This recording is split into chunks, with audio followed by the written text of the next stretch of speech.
Hi friends, నేను మీ వీరబాబుని. అందరికీ నమస్కారం. 803 పాయింట్ ఎవరు ఏది దాచాలి? స్త్రీల వయస్సును దాచాలి. వ్యక్తి తన వద్దనున్న ధన విషయమును దాచాలి. వ్యక్తి తన వద్ద ఇంత ధనముంది, అంత ధనముందని చెప్తే అవి కొట్టేయడానికి, దొంగిలించడానికి చూస్తుంటారు. ఇతరులు అసూయ, ద్వేషంతో ఉంటారు. మనకి దిష్టి తగులుతుంది కాబట్టి ధనము విషయం ఎవరికి చెప్పరాదు. వైద్యుడు రోగికి ఇచ్చే ఔషధ వివరాలను చెప్పరాదు.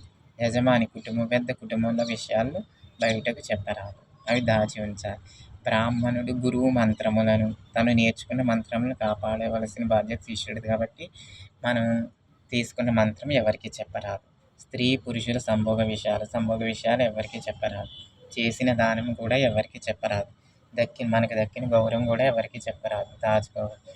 పొందిన అవమానమును కూడా దాచుకోవాలి, ఎవరికి చెప్పరాదు.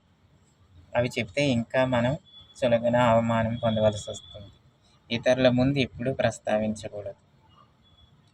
పొందిన అవమానం ఇవన్నీ కూడా ఇతరుల ముందు ఎప్పుడు చెప్పరాదు. అవి దాచి ఉంచుకోవాలి. ఇవన్నీ గోప్యంగా ఉంచడం వల్లనే ఎవరికైనా తగినటువంటి విలువ దక్కుతుంది. అన్నీ తెలిసిపోయింటే నిన్ను ఇంకా హీనంగా, చులకనగా చూసి నిన్ను ఒక పనికి రాని వాడి కింద లెక్క కడతారు. కాబట్టి కొన్ని విషయాలు దాచుకోవాలి, కొన్ని చెప్పుకోవాలి. ఓకే ఫ్రెండ్స్, ఈ పాయింట్స్ నచ్చితే లైక్ చేయండి, షేర్ చేయండి, కామెంట్ చేయండి, సబ్స్క్రైబ్ చేయండి. Thank you.